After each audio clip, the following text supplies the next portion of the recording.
प्रभु राम देव भगवान अल्लाह खुदा ईश आदि नाम एक ही शक्ति के हैं। वो कैसा है, कहां है, कैसे मिलता है, किसने देखा है?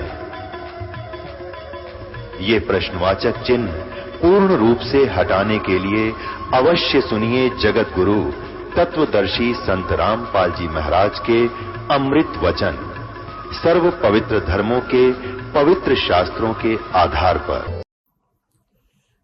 अब पुण्यात्माओं, परमात्मा ने धर्मदास जी जो उनकी पुण्यात्मा थी, जिनको आकर वो मिले थे, उनसे ये कहा था, धर्मदास तो लाख दुहाई, ये सार शब्द की तबार न जाई।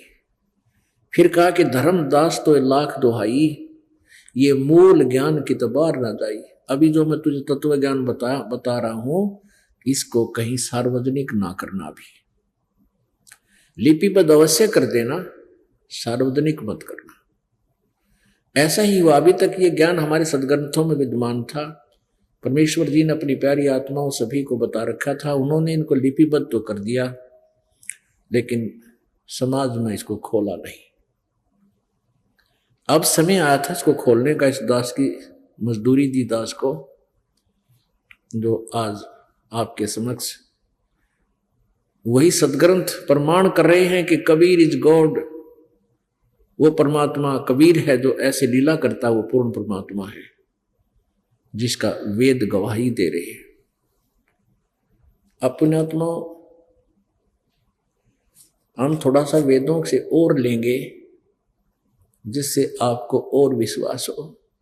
वो परमात्मा जैसे वेदों में लिखा है, ऋग्वेद मंडल नंबर 1 सूक्त नंबर 31 मंत्र नंबर 17 में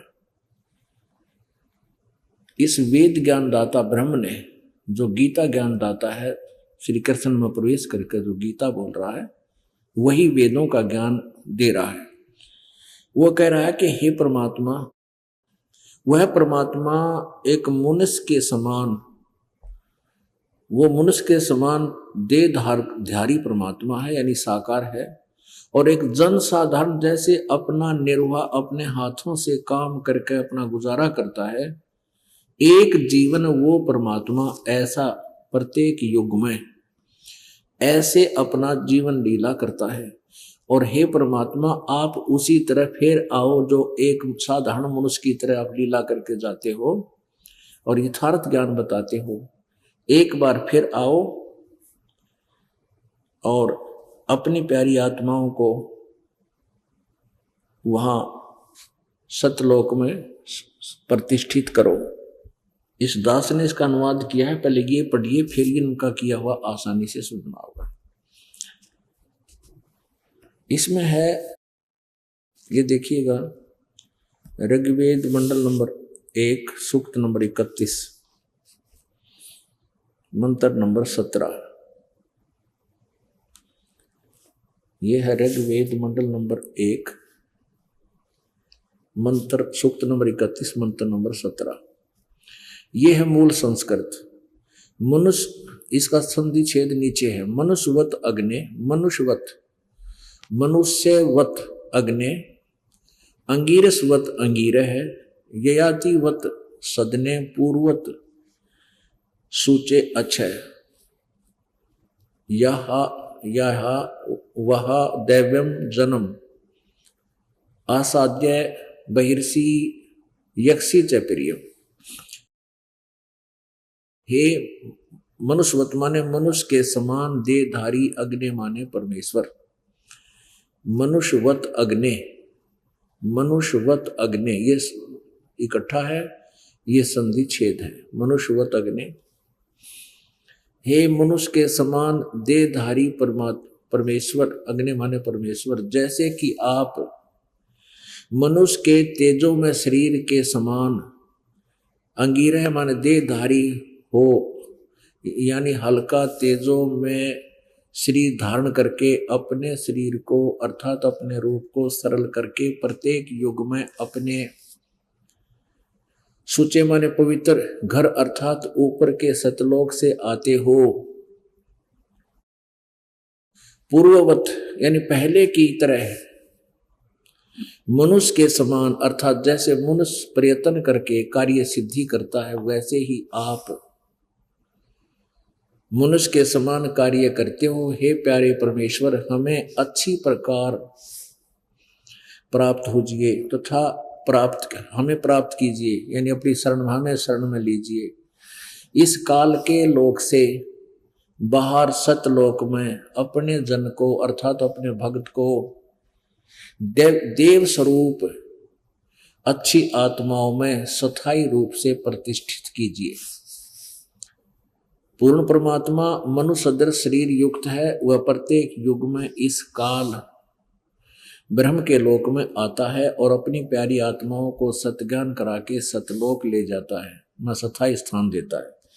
इस मंत्र में यही कहा है कि हे परमेश्वर, आप मनुष्य सदृश शरीर युक्त है। आप पहले की तरह मनुष्य जैसा शरीर धारण करके यहाँ आए तथा इस हमें काल के लोक से बाहर निकालकर सतलोक में अच्छी आत्माओं में स्थायी रूप से प्रतिष्ठित कीजिए, अर्थात सदा के लिए जन्म मरण के से मुक्त कीजिए। यही प्रमाण ऋग्वेद मंडल नंबर 9 सूक्त 95 मंत्र 16 में है कि साधक जन शास्त्र अनुकूल साधना करके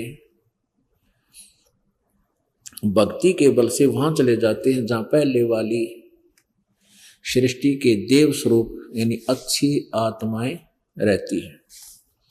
अब देखेंगे, ये तो इस दास ने अनुवाद किया है इसका, लेकिन इस दास के अनुवाद पर आपको तो विश्वास होगा ही, लेकिन हमने तो उस जन साधारण को भी साथ लेना है जो अभी तक भ्रमित हैं। तो वो ये सोचते हैं इन अज्ञानी अनाड़ियों की बातों पर कि रामपाल तो जो है ना संस्कृत भाषा नहीं जानता, और ये ऋषि महर्षि जी ने अनुवाद किया, ये संस्कृत के माहिर थे और वो ठीक अनुवाद किया करते। तो कुछ उन्होंने भी, उनके द्वारा भी कुछ ठीक हो गया और कुछ अड़ंगा कर दिया। अब इस तत्व ज्ञान से वो ठीक भी, वो गलत कर रखा वो भी ठीक हो जाएगा, हम ठीक कर लेंगे इसको। ये देखिएगा ऋग्वेद मंडल नंबर 1 सूक्त नंबर 31, ये महर्षि दानंद द्वारा ही अनुवादित है। ये प्रथम मंडल है।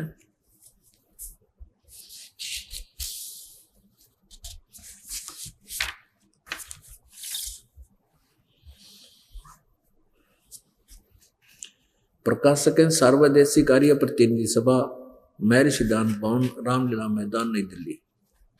सार्वदेशी कार्य प्रतिनिधि सभा 3/5, महर्षि दानंद भवन, रामलीला मैदान, नई दिल्ली। ये प्रकाशक है। ऋग्वेद प्रथम मंडल हिंदी भाषा है और ये सम्राट printers and binder 1606 Pataudi house, Daryaganj, New Delhi 2 से ये प्रकाशित है, प्रिंटेड है। अब ऋग्वेद मंडल नंबर 1 सूक्त नंबर 31, ये देखिएगा, इसका मंत्र नंबर 17।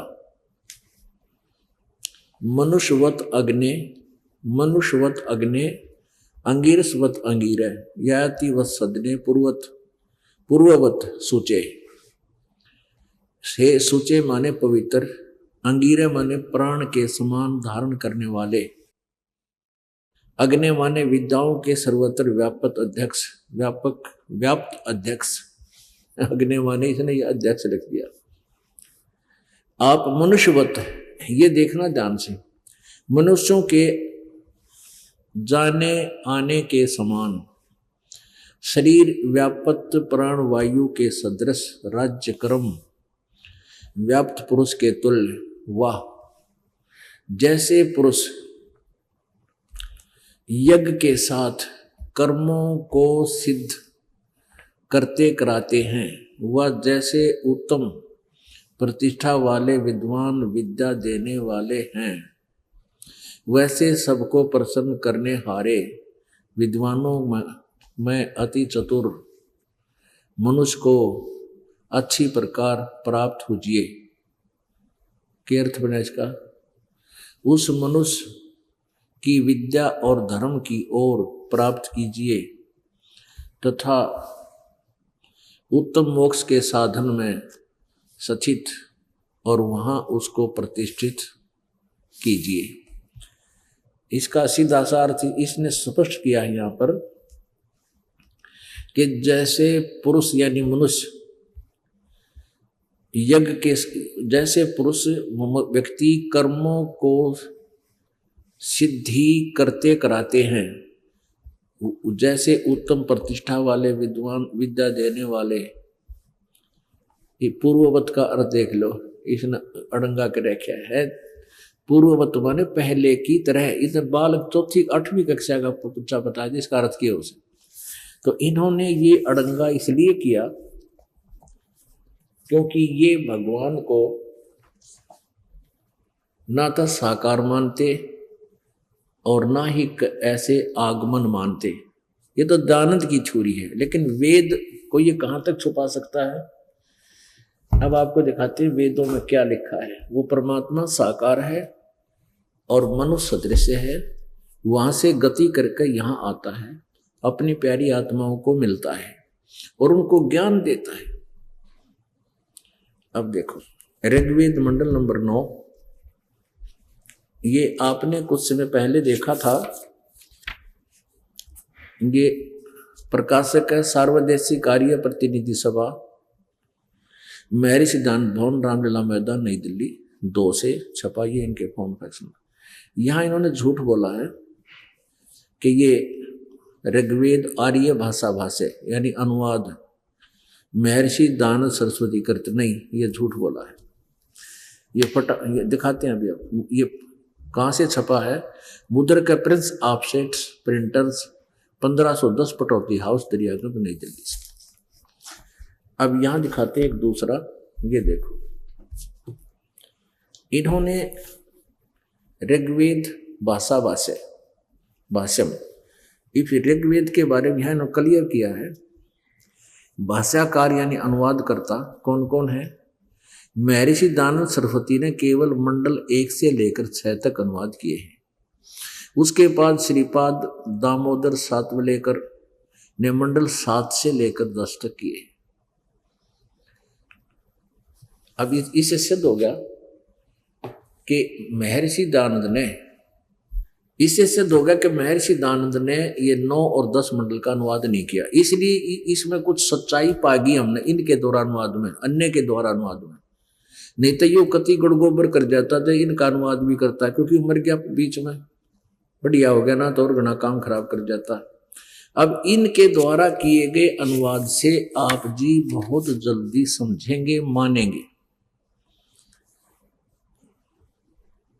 ये वही है सारदेश, लेकिन ये अनुवाद महर्षि दानंद का नहीं है, ये किसी अन्य का है जो इसने इसमें लिखा है अपनी वे। अब इसमें लिखा है इन्होंने,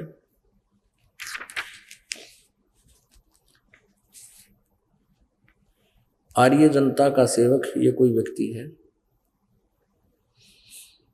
इसने सभा मंत्री ने इस पर टिप्पणी की है और ये भूमिका में इसने अनुवादकर्ता ने लिखा है।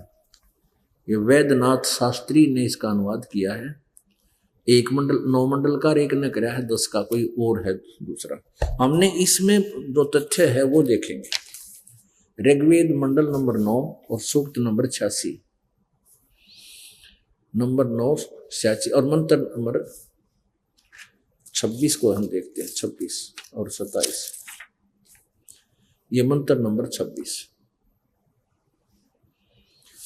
इसमें क्या कहा है कि यज्ञ करने वाले यजमानों के लिए परमात्मा, यज्ञ करने वाले यानी साधना करने वाले यजमानों के लिए यानी भक्तों के लिए परमात्मा सब रास्तों को सुगम करता हुआ उनके विघ्नों को मर्दन करता है और उनको पवित्र करता हुआ और अपने रूप को सरल करता हुआ, यानी साकार है तभी तो रूप आया है इसमें, वह कांति में परमात्मा कवि, इन्होंने कवि कर दिया, ये है कबीर। इसका अपसर्ग हटा दिए इन्होंने और यहाँ रह हटा दिया, अपसर्ग बना दिए आद्य रह के, कबीर सर्वज्ञ, इसका अर्थ कर दिया सर्वज्ञ। कवि कोई भी सर्वज्ञ नहीं होता, और इसका अर्थ है कि वो अपने रूप को सरल करता हुआ वह कांति में परमात्मा कबीर विद्युत के समान क्रीड़ा करता हुआ वर्णीय पुरुषों को प्राप्त होता है। वर्णीय माने श्रेष्ठ, अच्छी आत्माओं को,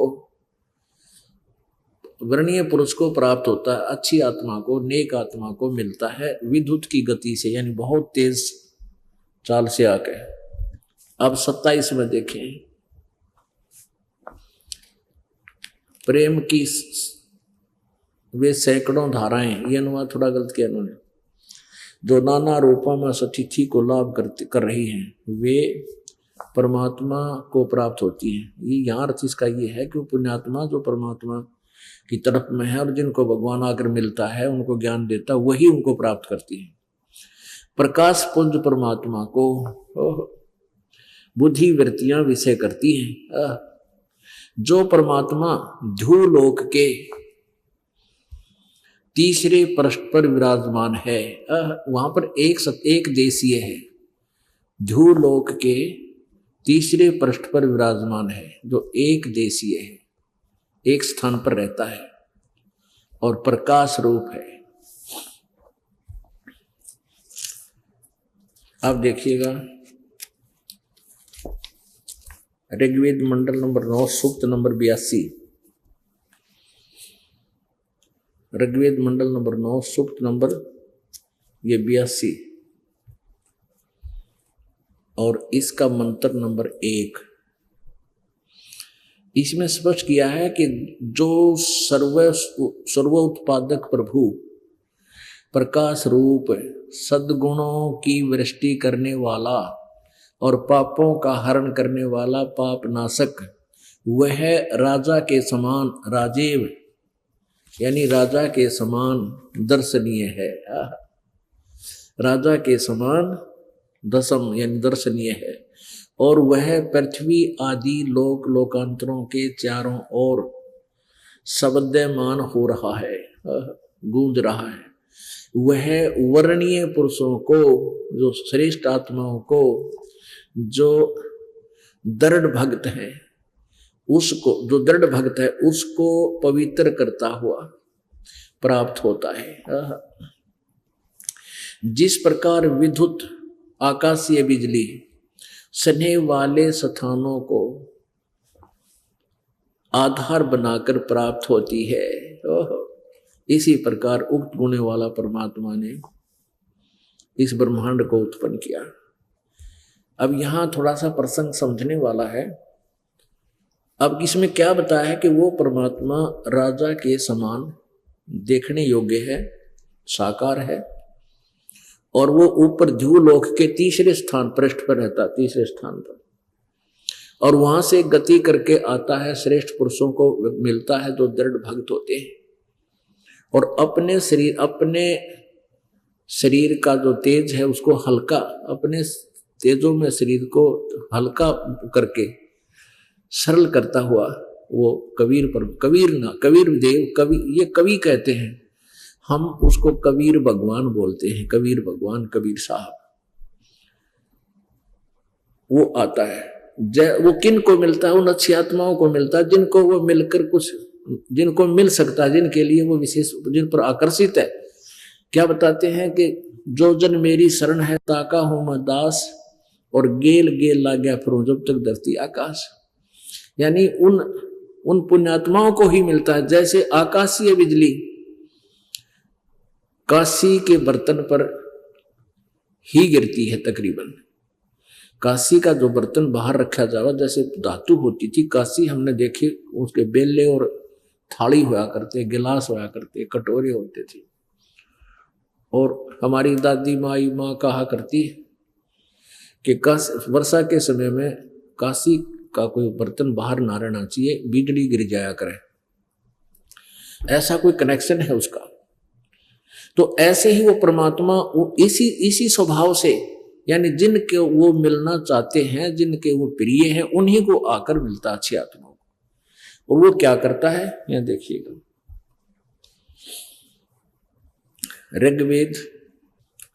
ऋग्वेद मंडल नंबर 9 सूक्त नंबर 82 का। अब एक तो आपने पढ़ लिया, 2 में देखो, अब 2 में ये 2 है। हे परमात्मन, उपदेश करने की इच्छा से आप, यानी ज्ञान देने की इच्छा से आप महापुरुषों को प्राप्त होते हो, महापुरुषों को मिलते हो, और आप अत्यंत गतिशील पदार्थ के समान हमारे आध्यात्मिक यज्ञों को प्राप्त होते हैं।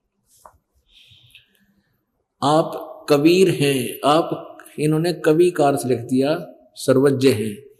आप कबीर हैं, कबीर देवस, कबीर वेदस्य, आप कबीर हैं। ये कबीर ये ऊपर लिखा कबीर वेदस्य, आप कबीर हैं। हम इसको एज टी लिख दें, कबीर देव हैं, कबीर, हम उसको कबीर साहब कहने लगे। शुद्ध स्वरूप हैं, हमारे पापों को दूर करके हे परमात्मा, सो मन हे परमात्मा आप हमको सुख दें।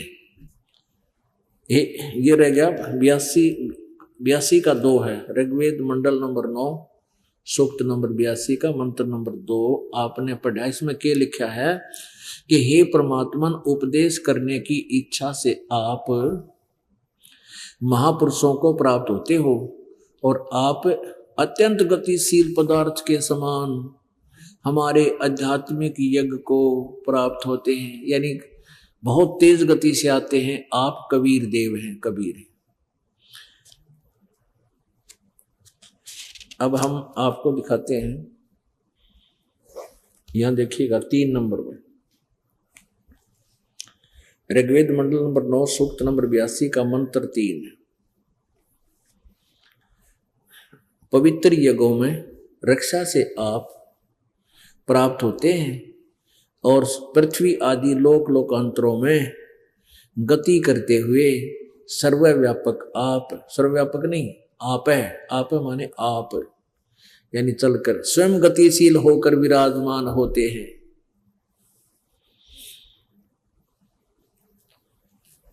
इससे सिद्ध होगा कि भगवान एक देशीय है और वहां से चलकर आता है। वो परमात्मा किस उद्देश्य से आते हैं ये और क्लियर होता है, देखना ऋग्वेद मंडल नंबर 9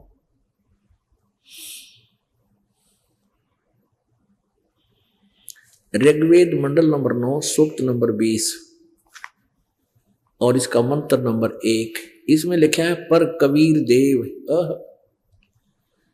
यो कबीर देव, कबीर साहब, सीधा लिखा है कबीर देव, कबीर साहब। यहां देखिए, हे परमात्मन, वह परमात्मा यो कबीर देव है, कबीर साहब है, यहां लिखना था कबीर देव है, कबीर साहब है।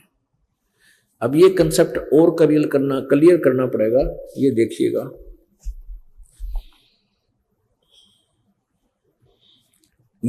ये यजुर्वेद है और ये महर्षि दानंद सरस्वती द्वारा इसका अनुवाद है, और ये कहां से प्रकाशित है? प्रकाशक है सार्वदेशिक कार्य प्रतिनिधि सभा 2/5 महर्षि दानंद भवन, रामलीला मैदान, नई दिल्ली से।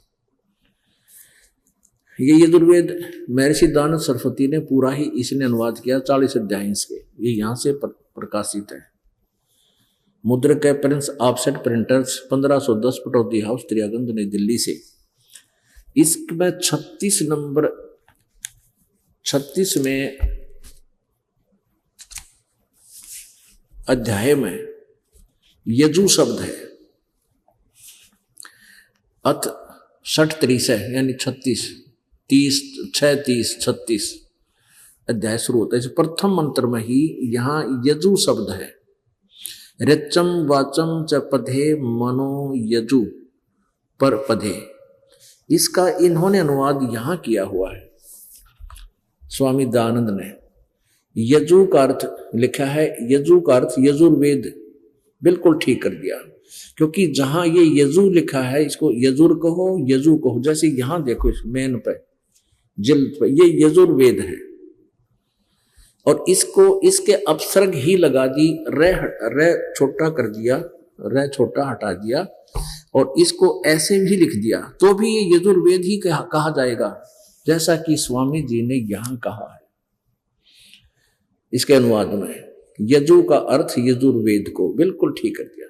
तो दास यही कहना चाहता है कि ये कबीर देव है,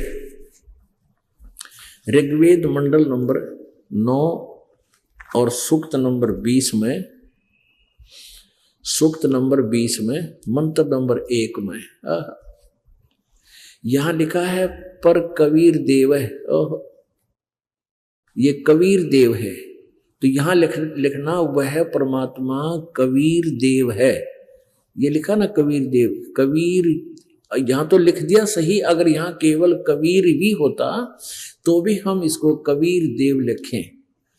यदि कहीं कवि की महिमा है वो अलग बात है, लेकिन यहाँ परमात्मा की महिमा, वह परमात्मा कवि नहीं हो सकता, ओनली कवि नहीं, वो कबीर देव है, मेधावी है। यहाँ अर्थ कर दिया, अर्थ तो किससे का कर दे, वह परमात्मा कबीर देव है और सबका रक्षक है। विद्वानों की तृप्ति के लिए, यानी विद्वानों की तृप्ति के लिए ज्ञान को देता है, और सहनशील है, और संपूर्ण दुष्टों को संग्राम में त्रिकृष करता है। ये गुण पुण्यात्माओं, आज आपको शिक्षा का ये लाभ मिला कि आप जी स्वयं सदग्रंथों को पढ़ रहे हो, देख रहे हो प्रोजेक्टर पे, और अब हम भगवान के पहचान में गलती नहीं कर सकते। जो गलती हमसे हो चुकी है उसको अब छोड़ देंगे, सत्य मार्ग को हम ग्रहण कर लेंगे। और इतने प्रमाण देखकर जो मूड नहीं मानता वो भक्ति के योग प्राणी नहीं है, चाहे कितना ड्रामा कर ले। बगैर किसी चीज का निर्णय किए हम अंधविश्वास में कहीं भटक रहे हैं, वो हमारी नालायकी है। अपनात्मा इसमें समझ क्या कि वो परमात्मा ज्ञान देने के उद्देश्य से सतलोक से चलकर आते हैं और अच्छी आत्माओं को मिलते हैं।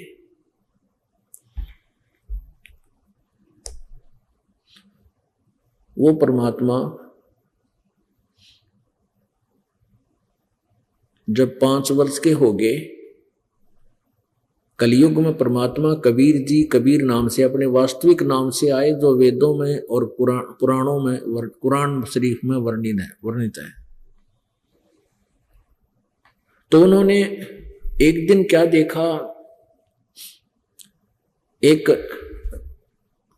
विवेकानंद नाम का ऋषि, महर्षि रामानंद जी का शिष्य, रामानंद जी ने 1400 शिष्य बना रखे थे, और उनके सब के नगर, और नगर में अलग अलग क्षेत्र बांट रखे थे कि तुम उनको संभालो, तुम्हारा वो क्षेत्र है, उनमें इस ज्ञान का प्रचार करो, ऐसे। और स्वयं भी रह कर उनमें 1 वर्ष में 1-2 बार प्रत्येक के क्षेत्र में जाते थे। तो विवेकानंद जी एक दिन सत्संग कर रहे थे और विष्णु जी को सर्वेस्वा बता रहे थे, इनका कोई माता नहीं, कोई पिता नहीं, ये सर्व सृष्टि रचनहार हैं, कुल के मालिक हैं, यही पूजा के योग्य हैं। परमात्मा कबीर जी वहां बैठे थे उनकी पालस उतारने के लिए। जब उसने सत्संग पूरा कर लिया, प्रवचन कर लिए, विष्णु पुराण पढ़ कर सुना लिया, सारी बात कर ली, तब परमात्मा कबीर जी खड़े हुए, 5 वर्ष के बालक, और कहा, स्वामी जी मैं एक प्रश्न करना चाहता हूं। स्वामी जी ने कहा कि बोलो बच्चा, क्या प्रश्न है तेरा?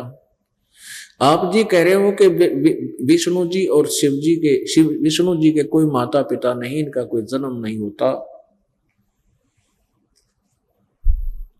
ये सर्वेश्वर हैं, ये अजर व अमर हैं। मैंने देवी भागवत में पढ़ा, मैंने देवी भागवत सुना थी एक ऋषि से, उसमें वो पढ़ रहा था कि ये इनका जन्म और मृत्यु होता है, यह विनाशी नहीं है। ब्रह्मा विष्णु महेश, और दुर्गा इनकी माता है और काल इनका पिता है। शिव पुराण रुद्र संहिता अध्याय नंबर 5, 6 और 7 में स्पष्ट वर्णन है, देखिएगा।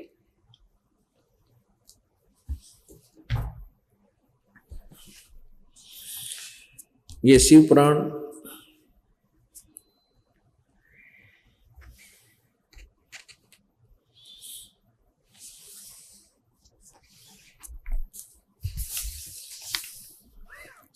मोटा टाइप, संपादक हनुमान प्रसाद पोदार।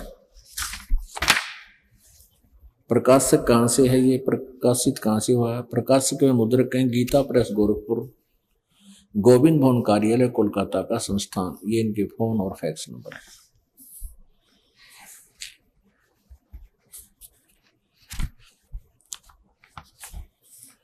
इसमें 98वें पृष्ठ पर देखिएगा, रुद्र संहिता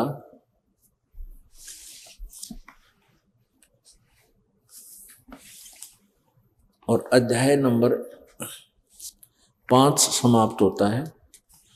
अपने उसके अंड में अपने पुत्र नारद की यह बात सुनकर लोक पिता में ब्रह्मा वहां इस प्रकार बोले।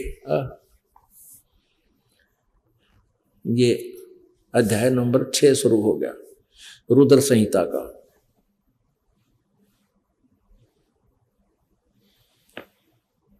ब्रह्मा जी ने कहा, ब्रह्मन देव शिरोमणे, तुम सदा समस्त जगत के उपकार में ही लगे रहते हो।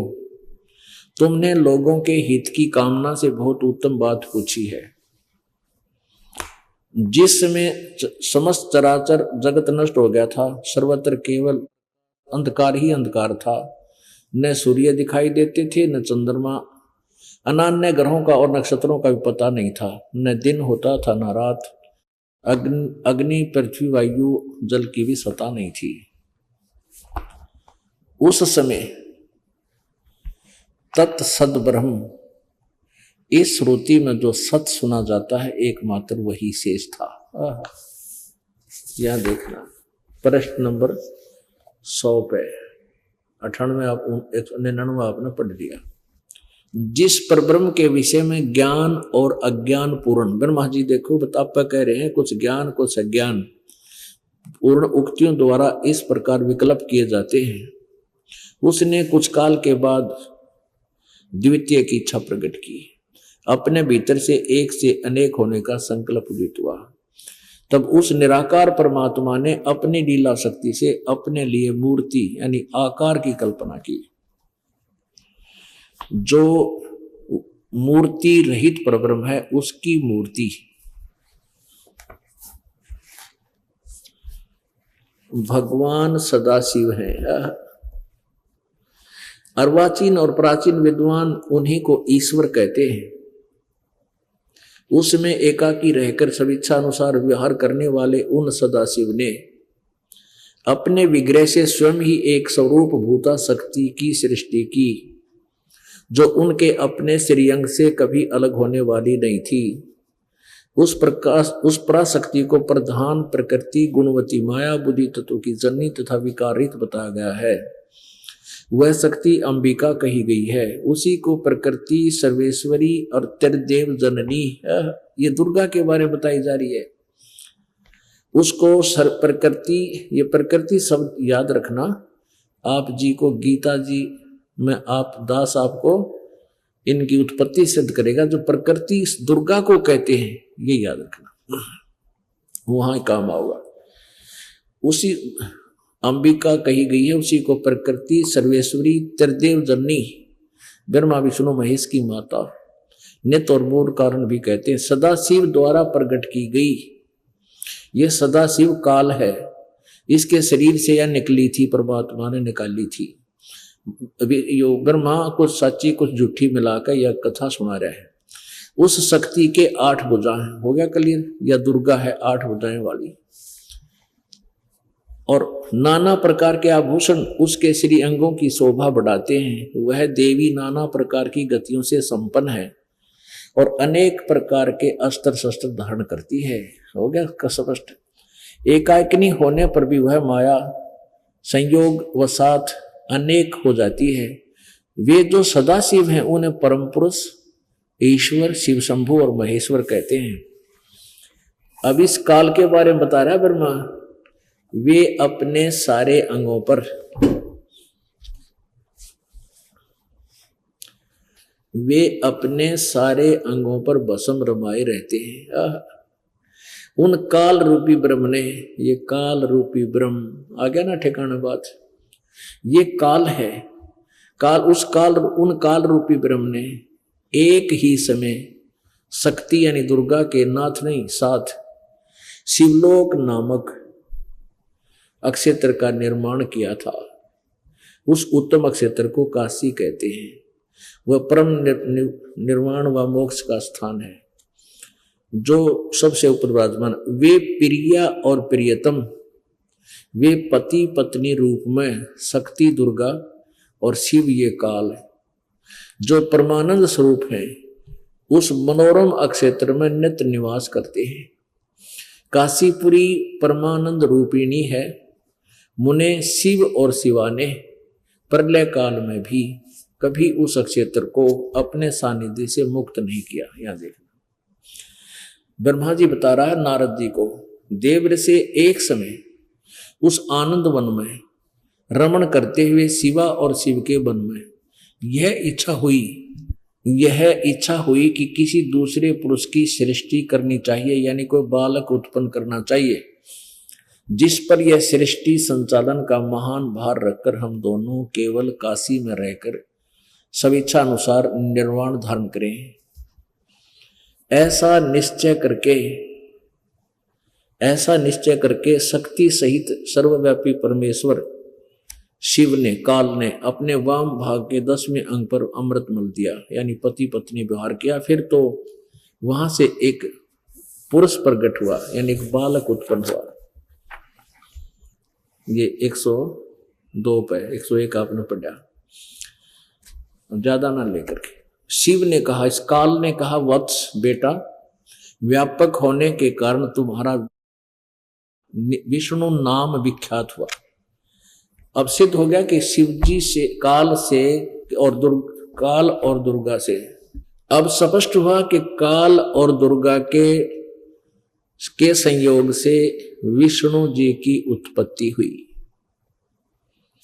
अब परमात्मा ने जब ये बताया 6 और 7वें अध्याय में रुद्र संहिता में, आप देखिएगा तो उस विवेकानंद, उस नकली मैं ऋषि ने, ब्राह्मण ने उसी समय खोल कर देखा और उसमें पढ़ा। संस्कृत में होता था उस समय, ये हिंदी अनुवादीय नहीं करते थे, कदे समाज ने बेरा पट गया। तो जिसका उसने पढ़ा उसमें ये तो लिखा, देख लिया कि ऐसा ये उत्पन्न हुआ। कहने लगा तू क्या समझे सदग्रंथों को, अरे तू अनपढ़, अरे अशिक्षित, क्यों दुनिया को भ्रमित कर रहा है, ऐसा कुछ नहीं लिखा है। अपनी आंखों देखकर भी बकवाद कर दी उसने। अब देखना, अब ये 6ठा अध्याय यहां समाप्त हुआ। ये संक्षिप्त शिवपुराण रुद्र संहिता, ये 6ठा अध्याय यहां समाप्त हो गया। इसमें शिवजी की उत्पत्ति दुर्गा और काल से स्पष्ट होगी। शिव ने, काल ने कहा, बेटा व्यापक होने के कारण तुम्हारा विष्णु नाम विख्यात हुआ। अब 7वां अध्याय यहां शुरू हो गया। प्रश्न नंबर 103 पे यहां ब्रह्मा जी कह रहे मेरी उत्पत्ति भी इसी प्रकार उन्हीं दोनों से हुई। ब्रह्मा जी कहते हैं देव से तत्पश्चात कल्याणकारी परमेश्वर सांब सदाशिव यानी काल ने पूर्ववत प्रयत्न कर ले। देख लो, पूर्ववत माने पहले की तरह। ये आपने अभी ऋग्वेद मंडल नंबर 1 सूक्त नंबर 31 के मंत्र नंबर 17 में संस्कृत में देखा था पूर्ववत, पहले की तरह। और उस अनाड़ी ऋषि दानंद नकली ने उसका वर्ण क्यों रंगा कर रखा, हे यज्ञ के करने वाले फलाना दगड़ा। पूर्ववत मैंने पहले की तरह प्रयत्न करके, यानी जैसे विष्णु उत्पन्न किया, मुझे अपने दाहिने अंग से उत्पन्न किया।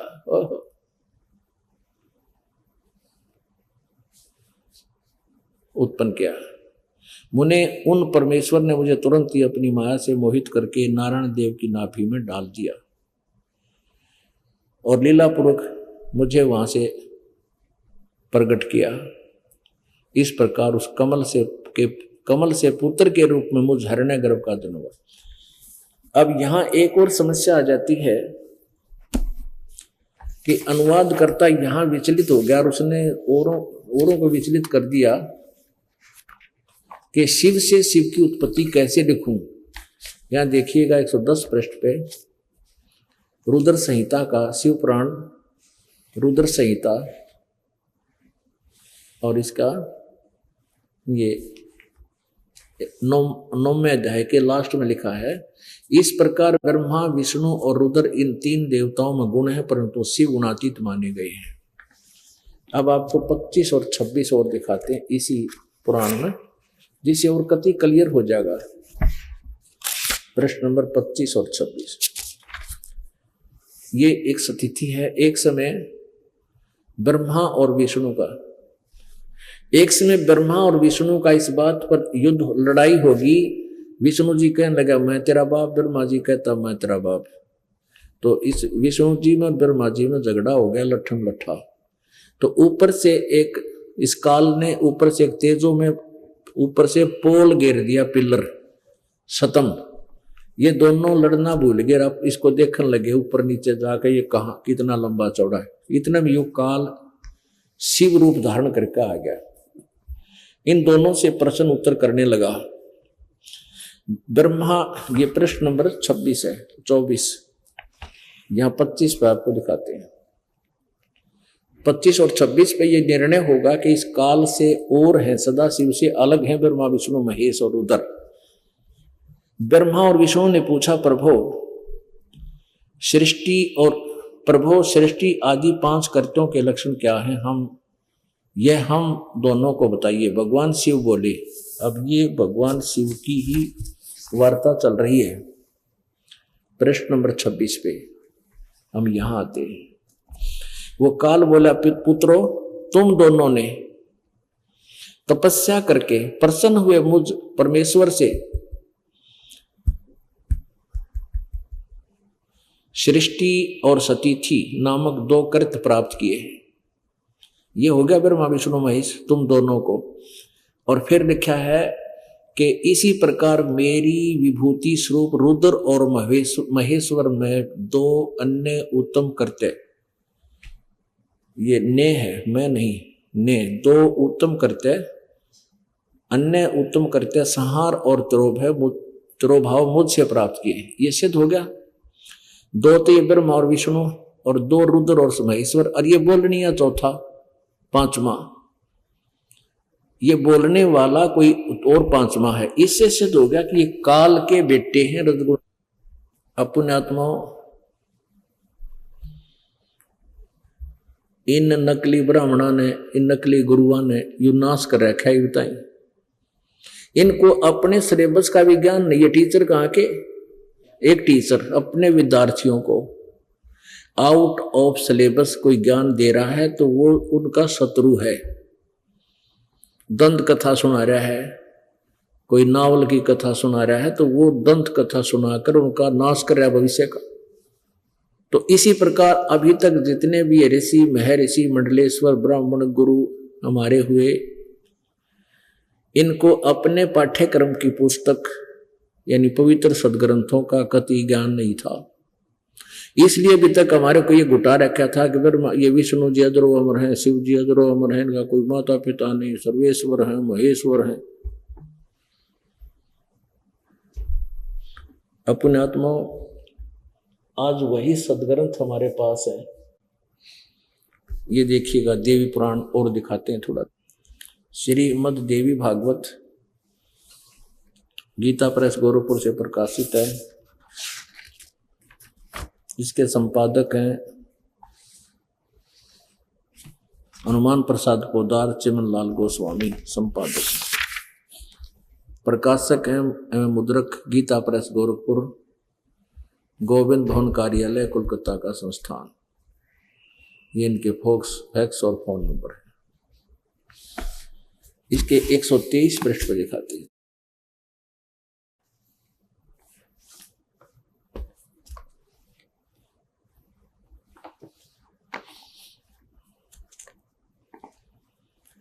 अब भगवान विष्णु अपनी माता दुर्गा की महिमा स्तुति कर रहा है। तुम शुद्ध स्वरूपा हो, यह सारा संसार तुम्हीं से उद्भासित हो रहा है। मैं ब्रह्मा और शंकर हम सभी तुम्हारी कृपा से विद्यमान हैं। हमारा आविर्भाव और तिरोभाव हुआ करता है। हमारा तो आविर्भाव माने जन्म और तिरोभाव माने मृत्यु। हमारा तो आविर्भाव और तिरोभाव जन्म और मृत्यु होता है। केवल तुम ही न तो जगत जननी हो, प्रकृति और सनातनी देवी हो। भगवान शंकर बोले, महाभाग देवी, यदि महाभाग विष्णु तुम्ही से प्रकट हुए हैं तो उनके बाद उत्पन्न होने वाले ब्रह्मा भी तुम्हारे बालक हुए। फिर मैं तमोगुणी लीला करने वाला शंकर क्या तुम्हारी संतान नहीं हुआ? अर्थात मुझे भी उत्पन्न करने वाली तुम ही हो। ओह शिवे, तुम्हारे संसार, तुम संपूर्ण संसार की सृष्टि करने में तुम बड़ी चतुर हो। इस संसार की सृष्टि स्थिति और संहार में तुम्हारे गुण सदा समर्थ हैं। उन्हीं तीनों गुणों से उत्पन्न हम ब्रह्मा विष्णु एवं शंकर, यानी रजगुण ब्रह्मा, सतगुण विष्णु, तमगुण शिव जी नियमानुसार कार्य में तत्पर रहते हैं। यानी हम केवल वर्क डन ही दे सकते हैं, इसमें कोई चेंज नहीं कर सकते। अपुण्यात्मा उस अनाड़ी विवेकानंद ऋषि महर्षि जी को परमात्मा ने बताया कि ऐसे ऐसे ये प्रमाण है, ये नासवान है। अब ये महिमा के भूखे इन्होंने अपनी रोजी रोटी और अपनी इस बनावटी मान बढ़ाई से ही तात्पर्य रहता है। इन्होंने किसी के उद्धार से कोई लेना देना नहीं। आंखों देख के भी नहीं बोला तुझे क्या पता, ए झूठ बोल रहा है। देख लो भी, देख लो श्रोताओ, ये अनपढ़ आदमी है, बच्चा है, इसको शिक्षा भी नहीं है, ये कैसे जान सकता है। तब उसने देखा कि भाई तू सदग्रंथों को कैसे जानता है? कौन? विवेकानंद ने बोला, पूछा। परमात्मा ने कहा क्या तूने कोई गुरु बना रखा है? तूने ये तिलक पिलक लगा रखा है हमारी तरह, तूने कोई गुरु बना रखा है? हाँ, गुरु बना रखा है। कौन है तेरा गुरु? कि जो तेरा गुरु है वही मेरा गुरु है। इस बात से वो विवेकानंद बहुत दुखी हो गया और वास्तविक, अपने वास्तविक उस उद्देश्य से हटकर, वास्तविक विषय से हटकर उस ढीठ की तरह कहने का, देख लो भाइयों कितना झूठा है, कपटी है। ये कहता है कि मैंने मेरे गुरुजी से, ये कहता है कि इसने मेरे गुरुजी यानी महर्षि रामानंद श्री 1008 श्री रामानंद जी ब्राह्मण से उपदेश ले रखा है। ये कौन जाति का है तू? अब उस परमेश्वर के बोलने से पहले श्रोता कहने लगे, ये तो उस नीरू धानक का बेटा है, दुल्हे का पुत्र है। देख लो भैया कि ये झूठ बोल रहा है, झूठा कपटी है, इसको संस्कृत आती नहीं, ये क्या जाने संस्कृत, इस पुराणों के बारे में, झूठा है, कपटी है, ये है वो। और तूने क्या कहा कि स्वामी रामानंद जी से तूने नाम ले रखा है, वो तो ब्राह्मण है, तू शूद्र जाति का, तुम्हारे तो दर्शन भी नहीं करते वो। कल तुम आना भाई, सभी श्रोताओं को देखना, इसकी वहां सामत आएगी और गुरु जी को जाके बताऊंगा। अब परमात्मा कबीर जी अपने घर चले गए। उस विवेकानंद ने स्वामी रामानंद जी से कहा, स्वामी जी आज तक हमारी नाक काट ली। एक दुल्हे का बालक कहता है मैंने स्वामी रामानंद जी से नाम ले रखा है, गुरु बना रखा है। हे भगवान, हम तक कहते मुंह दिखाने जोगे नहीं छोड़े उसने। रामानंद जी उठे और बैठे और गुस्सा हो गया, वो झूठ बोलता है, कपटी है, उसको कल मेरे सामने पेश करो और जिनके सामने उसने ये बात कही है उन सबको एकत्रित करो।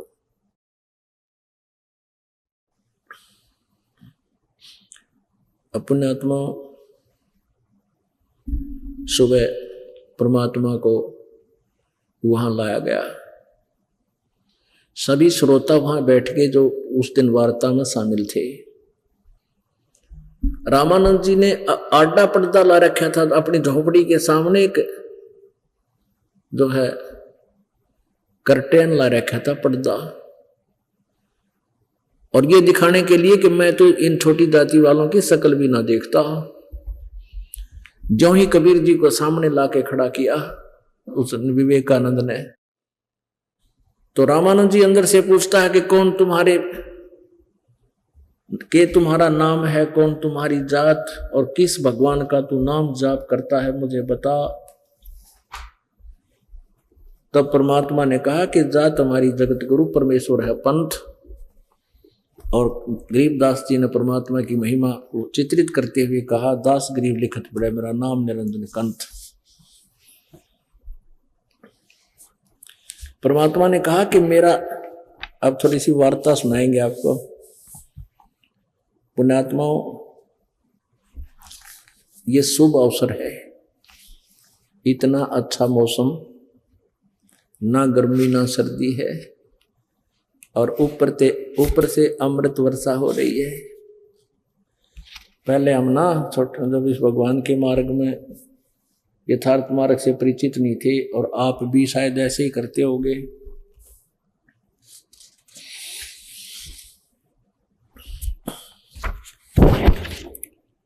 आप भी ऐसे ही करते हो। क्या करते हो, पहले वीसीआर होया करते, और इसी बड़ी बड़ी कैसेट होया करती, खोसड़ा सी, और वो 3 घंटे की एक होती थी फिल्म, किराए पर लिया करते, और वीसीआर 100 रुपये एक दिन के, एक रात के।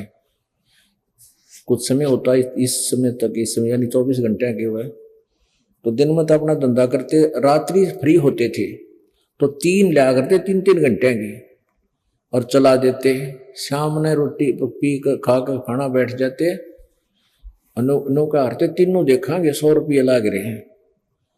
चाय बनवाए जाते, आंख फाड़ी देखे जाते बेमतलब की बकवादों को, हैं, और 9-9 घंटे 8-8 घंटे बैठे रहते, और कोरी बकवाद ग्रहण कराया करते। और यहाँ पुण्यात्माओं, परमात्मा का अमृत वर्षा हो रही है, आत्मा की ये खुराक है, आहार है, इसे आत्मा प्रबल हो रही है। कुछ ऐसे पाप हैं जो परमेश्वर की इस अमर वाणी से भी हमारे नाश हुआ करते हैं। हम बहुत युगों युगों से पापों को इकट्ठे किए फिर रहे हैं, अब इस आत्मा को निर्मल करना है। आज से 600 वर्ष पहले लिखी गई अमृतवाणी जो लिपिबद्ध की गई है, और 300 वर्ष फिर उसके बाद संत वो तो धर्मदास जी ने लिपिबद्ध की हुई है कबीर सागर में।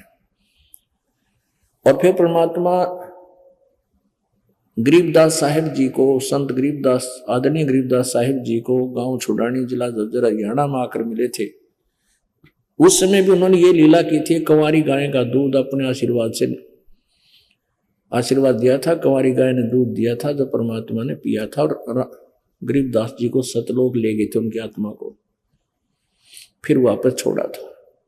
उसके बाद गरीबदास जी ने अपनी परमात्मा से प्राप्त दिव्य दृष्टि के द्वारा पीछे का सारा वर्णन एज इट इज किया। थोड़ा सा वो सुनाते हैं पहले।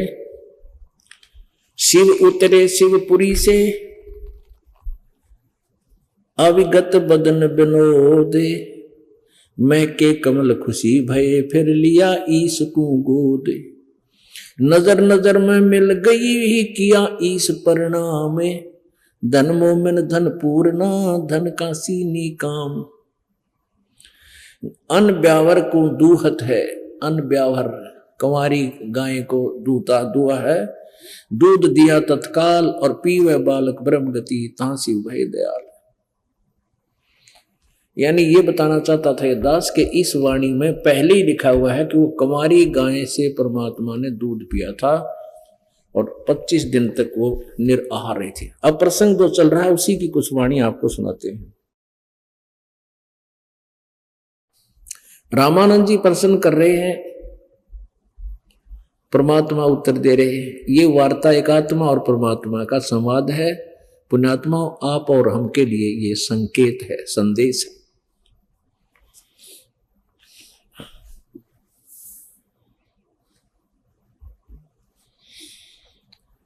कौन जात कुल पंथ है, कौन तुम्हारा नाम है,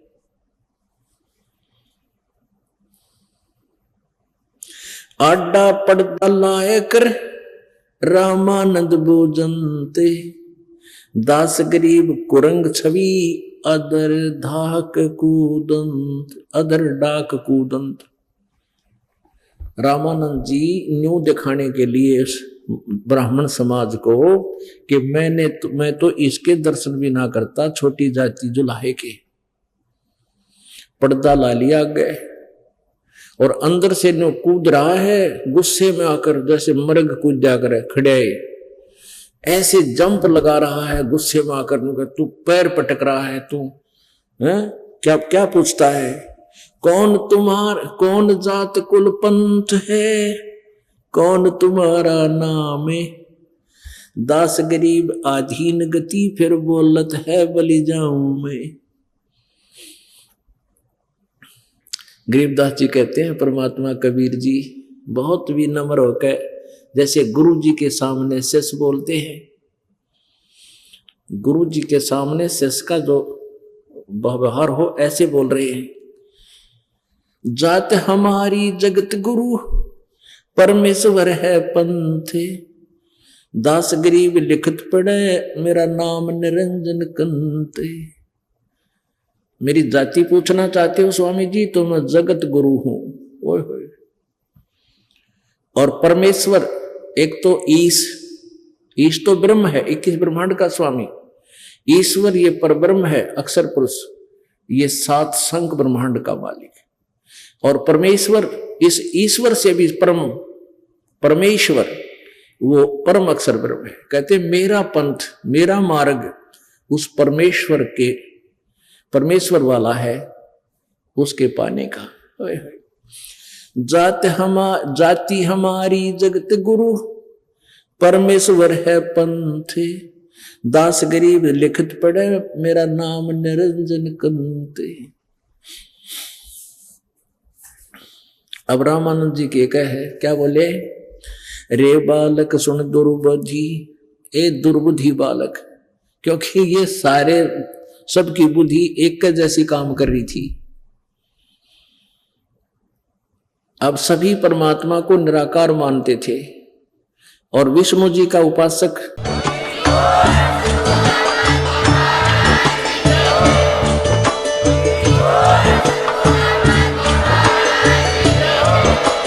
आप सुन रहे थे जगत गुरु तत्वदर्शी संत रामपाल जी महाराज जी के मंगल प्रवचन। अधिक जानकारी के लिए विजिट कीजिए हमारी वेबसाइट www.jagatgururampalji.org। संत रामपाल जी महाराज जी के शुभ आशीर्वाद से पूरे विश्व भर में 500 से भी ज्यादा नाम दीक्षा केंद्र हैं, जिन पर संत रामपाल जी महाराज जी द्वारा ऑनलाइन निःशुल्क नाम दीक्षा दी जा रही है। अपने नजदीकी नाम दीक्षा केंद्र का पता करने के लिए संपर्क करें 8222880541।